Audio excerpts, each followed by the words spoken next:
అంటే మాకు యాక్చువల్లీ నిన్న మేము కూడా బ్రేక్ చేసింది అదే.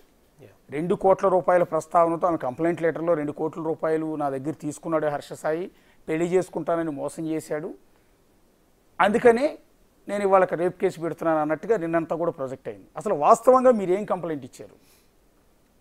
మీడియాని మిస్లీడ్ చేయడం కోసం హర్ష సాయి ఇచ్చిన ఇన్స్ట్రక్షన్స్ ప్రకారం ప్లాన్ ఇంప్లిమెంట్ చేస్తున్న వాళ్ళు వేరే టీం ఉన్నారు, వాళ్ళు ప్రచారం చేసిన కథనాలు.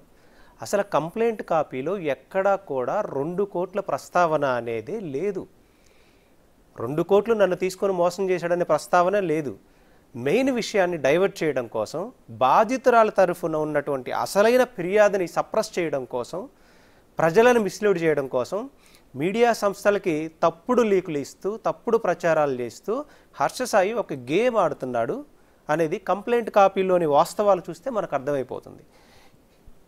మీరు చెప్పిన ఇంతకుముందు జానీ మాస్టర్ గారి కేసు విషయంలో ఎఫ్ఐఆర్ అనేది క్లియర్గా బయటకు వచ్చేసింది, కంప్లైంట్ కాపీ బయటకు వచ్చింది. ఇది జరిగి ఆల్మోస్ట్ ఒక 1 వీక్ అయ్యింది. నా కేసులో కూడా ఇలాగే బయటకు వస్తే కంప్లైంట్ కాపీలో ఉన్నటువంటి అన్ని వాస్తవాల మీద చర్చ జరిగిద్ది అన్న ఉద్దేశంతో కంప్లైంట్ కాపీలో ఉన్న కంప్లైంట్ కాపీ ఎప్పుడైతే మీడియా ముఖంగా బయటకు వస్తుందో ఈ విషయాలన్నీ ప్రజలకు తేటతెల్లం అయిపోతున్న భయంతో అతను ఇంటెన్షనల్గా తనే లీక్స్ ఇచ్చేసుకున్నాడు ఫస్ట్. ఓకే, కంప్లైంట్ కాపీలో ఎక్కడా 2 కోట్ల ప్రస్తావన అనేది లేదు. మోసం చేశాడనే ఈ విషయానికి సంబంధించిన విషయాలు కొన్ని ఉన్నాయి, అసలు 2 కోట్ల ప్రస్తావన లేదు. ఎక్కడి నుంచి వచ్చింది, ఎందుకు ఇచ్చాడు అలాంటి మిస్లీడ్స్ అనేది మనం అబ్జర్వ్ చేయాలి. ఇక్కడ కంప్లైంట్ కాపీలో అసలు ఏముందంటే 2014లో ముంబై నుంచి నేను ఇక్కడికి వచ్చాను అండ్ అంతకుముందు నేను ముంబైలో కొన్ని సీరియల్స్ చేశాను, అవి మనకి ఇప్పుడు యూట్యూబ్లో చూసినా కానీ వస్తాయి. వచ్చిన తర్వాత నేను ఒక హౌస్ కీపింగ్ కంపెనీ లాంటిది పెట్టాను అండ్ శ్రీ ప్రొడక్షన్స్ అనే నేను 2019లో ఎస్టాబ్లిష్ చేసుకున్నాను అండ్ బిగ్ బాస్ కంటెస్టెంట్గా కూడా నేను టాప్ 5 కంటెస్టెంట్స్లో ఉన్నాను. కొన్ని సాంగ్స్ ప్రొడ్యూస్ చేశాను, కొన్ని వెబ్ సిరీస్లు ప్రొడ్యూస్ చేశాను. ఇది తన బ్యాక్గ్రౌండ్ చెప్పుకుంటూ వచ్చింది. చెప్పుకున్న తర్వాత ఒక జూలై 2022లో ఈ హర్ష సాయిని ఫస్ట్ ఈ కో ప్రొడ్యూసర్ గారితో కలిసి ఒక యాంకర్ సహాయం తీసుకొని ప్రముఖ టీవీ ఛానల్కి సంబంధించిన యాంకర్తో పాటు కలిసి వెళ్ళి కోహినూర్ ఐటీసీ ఇలాంటి హోటల్స్లో కలవడం జరిగింది. యాంకర్ సహాయం ఎందుకు తీసుకున్నా, అతను డైరెక్ట్గా మీట్ అయ్యే పాసిబిలిటీ లేదు, అతను అప్పటికే ఆ రేంజ్ సెలబ్రిటీ. సో ఒక సాంగ్ ప్రపోజల్ తోటి వీళ్ళు వెళ్ళారు. ఆ సాంగ్ ప్రపోజల్తో వెళ్ళినప్పుడు హర్ష సాయి నా దగ్గర ఒక స్టోరీ లైన్ ఉంది, ఆ స్టోరీ లైన్ని ఈ సాంగ్ కోసం 2-3 సిట్టింగ్స్ జరిగినాయి. తర్వాత ఈలోపు ఇతను ఈ బ్యాక్గ్రౌండ్ వెరిఫై చేసుకున్నాడు. వీళ్ళ బ్యాక్గ్రౌండ్ ఏంటి, వీళ్ళ ఫినాన్షియల్ స్టేటస్ ఏంటి, వీళ్ళు నా దగ్గర ఇప్పుడు అతను ప్రపోజల్ పెట్టాడు అంటే ఎవరు వస్తున్నారు, వచ్చే వ్యక్తులు ఎవరు, వాళ్ళ బ్యాక్గ్రౌండ్ ఏంటి, నా సినిమా ప్రపోజల్ పెట్టొచ్చా లేదా, ఇవన్నీ ఖచ్చితంగా ఆలోచించుకొని ఉంటాడా ఉండడా. అతను ఒక చిన్న వ్యక్తికి సహాయం చేయాలి అంటేనే అతని బ్యాక్గ్రౌండ్ మొత్తం కెమెరా ముందు షూట్ చేయగలిగే వ్యక్తి, అతని బ్యాక్గ్రౌండ్ ఏం జరుగుతుందని తీసుకోగలిగే వ్యక్తి. అలాంటిది ఇండియాలోనే టాప్ 1 యూట్యూబర్గా చెప్పుకోబడుతున్నటువంటి ఈ వ్యక్తి తన సినిమా ప్రపోజల్ లైన్ని ఒక ప్రొడ్యూసర్స్ ముందు పెడుతున్నారు అంటే వీళ్ళ బ్యాక్గ్రౌండ్ వెరిఫై చేసుకోకుండా వచ్చాడా, వీళ్ళ ఫినాన్షియల్ స్టేటస్, వీళ్ళ క్యాపబిలిటీ వెరిఫై చేసుకోకుండా వచ్చాడా. ఈ సాంగ్ కోసం వచ్చిన వాళ్ళని నీ స్టోరీ లైన్ చెప్పి ఎందుకు కన్విన్స్ చేశావు అంటే నీకు నమ్మకం కుదరకుండానే నీ స్టోరీ లైను నువ్వు హీరోగా నటిస్తానని నేను డైరెక్షన్ చేస్తానని ఒప్పుకున్నావా. అదేవిధంగా ఈ 2022 నుంచి సెప్టెంబర్ 2022 నుంచి సెప్టెంబర్ 2023 వరకు 5 స్టార్ హోటల్లో స్టే చేసే అటువంటి హర్ష సాయి శ్రీ పిక్చర్స్ వాళ్ళు ప్రొవైడ్ చేసినటువంటి అకామిడేషన్లో ఎందుకు స్టే చేశాడు. ఈ వాస్తవాలన్నీ సప్రెస్ చేసి ఆ అకామిడేషన్లో అతను ఏ అఘాయిత్యానికి పాల్పడ్డాడు, ఎలా అఘాయిత్యానికి పాల్పడ్డాడు, దాన్ని చట్టబద్ధంగా ముందుకు తీసుకెళ్లనివ్వకుండా ఎలాంటి స్టెప్స్ తీసుకున్నాడు, ఎవరెవరిని వాడుకున్నాడు, తర్వాత వాళ్ళ చేత ఈ మూవీ షూటింగ్ని ఎలా స్టార్ట్ చేశాడు, ఈ మూవీ షూటింగ్ని స్టార్ట్ చేసి టీజర్ని ఎంత గ్రాండ్గా ఎంత ఖర్చు పెట్టించి రిలీజ్ చేయించాడు, ఇవన్నీ క్లియర్గా రాసుకుంటూ వచ్చి తర్వాత దానికి ఒక పెద్ద ఆదరణ వచ్చింది. మీరు ఆ ఈవెంట్ ఒకసారి అంటే ప్లే చేయండి, పెద్ద ఆదరణ వచ్చింది.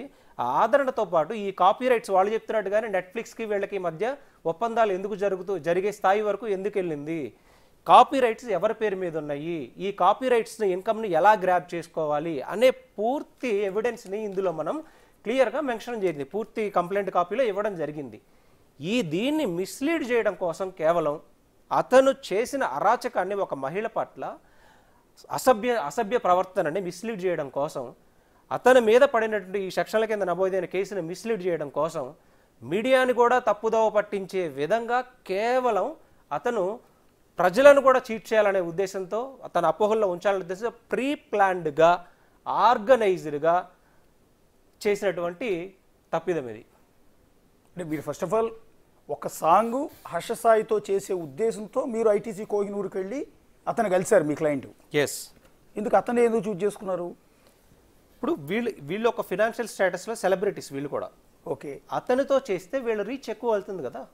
ఓన్లీ ప్రైవేట్ ఆల్బమ్కి సంబంధించిన ఒక సాంగ్ కోసం ఒక సాంగ్లో హీరోగా వెళ్ళారు, ఆ రిక్వెస్ట్ చేయడానికి వెళ్ళారు. ఓకే. అతను మళ్ళీ తర్వాత రమ్మన్నాడు, తర్వాత కలుద్దాం అన్నాడు, తర్వాత 2-3 సిట్టింగ్స్ జరిగినాయి, తర్వాత అతనే ఒక ప్రపోజల్ పెట్టాడు. అంటే ఈ గ్యాప్లో అతను ఒక అనాలిసిస్కి వచ్చేస్తాడు, వీళ్ళ బ్యాక్గ్రౌండ్ ఏంటి, వీళ్ళ ఫినాన్షియల్ స్టేటస్ ఏంటి. ఇప్పుడు ఎవరైతే వీళ్ళని ఇంట్రడ్యూస్ చేశారో వాళ్ళని కూడా అడుగుతారు కదా, వీళ్ళ స్టేటస్ ఏంటి, వీళ్ళు పెట్టగలరా లేదా. ఇప్పుడు అతని స్టోరీ లైన్, ఇప్పుడు ఫస్ట్ టైం మీరు ఒక చిన్న పాయింట్ ఆలోచించండి. అంత పెద్ద యూట్యూబర్ ఒక హీరో ఇంట్రడ్యూస్గా డెబ్యూ మూవీ ఇస్తున్నప్పుడు ఒక పెద్ద బ్యానర్, అతను చెప్పినట్టుగా వీళ్ళ దగ్గర ఇప్పుడు చాలా ఆరోపణలు వస్తున్నాయి, వీళ్ళ దగ్గర డబ్బులే లేవు, డబ్బులు డిమాండ్ చేయడం కోసం చేస్తున్నారు అన్నటువంటి. అంత పెద్ద బ్యానర్కి, ఇంతకన్నా పెద్ద బ్యానర్లకి, దిల్ రాజు లాంటి ప్రొడక్షన్స్కి, అలాంటి వాడికి ఎందుకు వెళ్ళలేదు? నీ దగ్గరే కోట్ల రూపాయల డబ్బు అవన్నీ ఉంచుకున్నప్పుడు నీ అంతటి నీ సినిమాను నువ్వు ఎందుకు ప్రొడ్యూస్ చేసుకోలేకపోయావు? ఎందుకు శ్రీ పిక్చర్స్ వాళ్ళని నువ్వు ఎంచుకున్నావు? నువ్వు రిజెక్ట్ చేయొచ్చు కదా సినిమా ప్రపోజల్ని, వాళ్ళ ముందు ఎందుకు పెట్టావు? అయితే ఒక సాంగ్ ప్రపోజల్ కోసం బాధితురాలు అంటే మీ క్లయింట్ అక్కడికి వెళ్ళిన సందర్భంలో నా దగ్గర ఒక స్టోరీ ఉంది, నేనే హీరోగా చేస్తాను, నేనే డైరెక్షన్ చేస్తాను, మీరు ప్రొడ్యూసర్గా పెట్టుబడి పెట్టండి అని అడిగాడు. అంతేనా? స్టోరీ లైన్ చెప్పాడు. స్టోరీ లైన్ మాత్రమే చెప్పాడు, ఇంకా స్క్రిప్ట్ డెవలప్మెంట్ కూడా జరగలేదు. ఓకే అని మీ క్లయింట్ ఒప్పుకున్నారు. సినిమాకి సంబంధించిన ట్రైలర్ లాంచ్ చేశారు. ఏది మెగా లోడానా ఒక పెద్ద గంట హడావిడి ఇదంతా ఉంటుంది. ఒక్కసారి మీరు ఆ రోజు వేసిన సెట్కి సంబంధించిన విజువల్స్ కూడా కొన్ని ఉన్నాయి మా దగ్గర. భారీ ఎత్తున చేసినట్టున్నారు కదా, అది ఎంత ఖర్చు పెట్టుంటారండి ఆ ట్రైలర్కి? మొత్తం ఆ ట్రైలర్కి ఇదేనా సెట్? అదేనా? సరే ఇది చూడండి. మొత్తం భారీ ఎత్తున క్రేన్లు పెట్టారు, ఏదో పెద్ద గంట పెట్టారు. ఆ గంట కింద ఇతను ఆ ట్రైలర్ అదే కదా, కింద పడిపోయి ఉంటాడు, ఏదో డైలాగ్స్ చెప్తూ ఉంటాడు, అతను మరణం అంటే ఏంటని. అదే నా గంట సెటప్ అంతా కూడా 30 ఎక్కడ వేసారండి ఇది? ఇది మొత్తం చిలుకూరు దగ్గర ఒక పెద్ద ల్యాండ్ లీజ్ తీసుకొని ఆ కమాను ఆ సెటప్ మొత్తం చేయడానికి దాదాపుగా 1 రోజులు పట్టిందండి. ఓకే. 1 రోజుల పాటు అక్కడ చాలా మంది వర్కర్స్కి అకామిడేషన్ అలాట్ చేసి ఎంతో కష్టపడి నిర్మించిన తర్వాత ఒక వర్షానికి మళ్ళీ అది పడిపోవడం కూడా జరిగిందండి. సో ఓకే, ఈ సెటప్ అంతా వేసి మెగాలోడానికి సంబంధించిన ట్రైలర్ రిలీజ్ చేశారు. అవును సార్. అంటే సినిమా స్టార్ట్ కాల. అతని ఇంట్రడక్షన్ కోసం అతనికి ఏదైతే కోరికలు ఉన్నాయో దాని ప్రకారం ఒక మంచి సీన్ని ఎస్టాబ్లిష్ చేసుకున్నాడు సార్. చేసుకొని దీనిని మీరు గ్రాండ్గా ప్రొజెక్ట్ చేయండి, మనం చాలా పెద్ద లెవెల్కి వెళ్తాము, తక్కువలో తక్కువ మన సినిమా 1000 కోట్లు బిజినెస్ చేస్తుంది. ఇప్పుడు ఇదంతా కూడా ట్రైలర్ లాంచ్కి సంబంధించిన స్టేజ్ మీద ట్రైలర్ ఇంట్రడ్యూస్ చేయడానికి ఎంత హడావుడి చేశారు. అవునండి, అవును. సినిమా స్టార్ట్ కాల.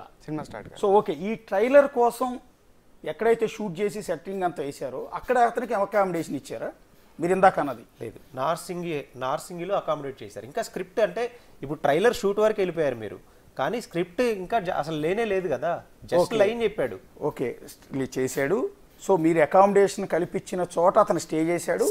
అక్కడికి బాధితురాలు వెళ్ళింది. వెళ్ళిన టైంలో ఆమెపై అఘాయిత్యానికి పాల్పడ్డాడు. ఈ షూట్ కూడా అప్పటికి జరగలేదు. ఏ టైంలో అండి అది? ఇది మార్చి 2023లో అండి. మార్చి 2023 అంటే దాదాపు 2023 అంటే దాదాపు సంవత్సరం అయింది. సంవత్సరం పైన అయింది. అవును. సో ఒకసారి ఆ వీడియో చూడండి. వీళ్ళిద్దరూ కలిసి, బహుశా అది విల్లానా ఫ్లాటా తెలియదు, అతనికి ఇచ్చిన ఒక చిన్న వీడియో వచ్చింది. ఇదేనా వీడియో? ఇదేనా మీరు ఇచ్చిన అకామిడేషన్? సో ఇక్కడ ఏదో గొడవ జరుగుతుంది వాళ్ళిద్దరి మధ్య. ఇది ఎప్పటి వీడియోనో తెలియదు, నిన్నటి నుంచి బయటకు వచ్చింది. ఇక్కడ బాధితురాలు హర్ష సాయి, అంతేనా? అవును. సో అక్కడ క్లోజ్గాను ఉన్నారు, గొడవ పడుతున్నారు. ఆవిడేదో కొంత ఏడుస్తున్నట్టుగా అనిపిస్తోంది, గొడవ పడుతున్నట్టుగా అనిపిస్తోంది. ఇది మీరు ఇచ్చిన అకామిడేషన్కి సంబంధించిన చోట ఇది. అక్కడే రేపు జరిగింది. మార్చి 2023. ఈ సినిమాకి సంబంధించి స్క్రిప్ట్ కూడా లేదు.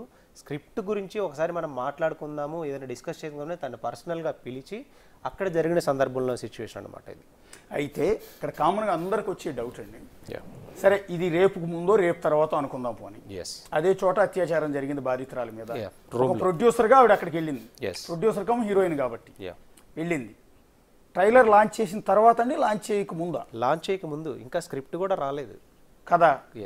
ఆ తర్వాత ట్రైలర్ లాంచ్ చేశారు. ఆ తర్వాత మధ్యలో ఇతను ఇలా నేను ఏదైతే చెప్తున్నానో అమ్మాయి మీద ఏ అఘాయిత్యం అయితే చేశాడో దాన్ని మళ్ళీ చిత్రీకరించాడు కూడా అతను. ఆ చిత్రీకరించి బ్లాక్మెయిల్ చేయడం కాదు, నా ఫ్యాంటసీ అని చెప్తున్నాడు ఇతను. వీడియో షూట్ చేసి నా లైఫ్లో జరిగే ప్రతి మెమరీ కూడా నేను ఏది చేసినా నేను కెమెరాస్తో రికార్డ్ చేసుకోవటం నా హాబీ.